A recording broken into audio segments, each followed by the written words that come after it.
Tarehe 29 mwezi huu wa 10 2025 ni siku muhimu sana kwa taifa letu la Tanzania, ambapo Watanzania watatekeleza haki yao ya kikatiba ya kupiga kura kwa ajili ya kuchagua viongozi watakao waongoza katika nafasi ya urais, wabunge na udiwani. Jeshi la Polisi kupitia taarifa hii lingependa kuhakikishia wananchi na wageni watakaokuwa nchini mwetu kuwa hali ya usalama ni shwari sana na hakuna tishio lolote la kiusalama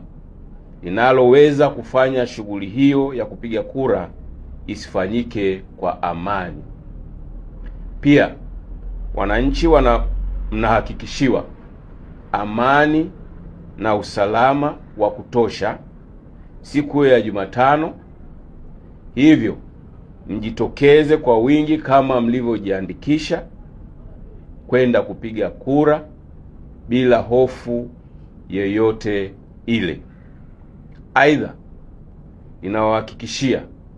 limejipanga vizuri sana kumdhibiti yeyote yule kwa mujibu wa sheria atakayejitokeza ama kwa makusudi au kwa nia ovu kuvunja sheria za nchi ili kuhatarisha amani ya nchi kwa kisingizio chochote kile siku hiyo ya kupiga kura na baada ya kupiga kura.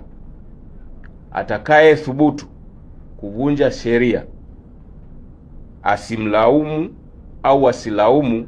kwa hatua zitakazochukuliwa dhidi yake kwa mujibu wa sheria za nchi,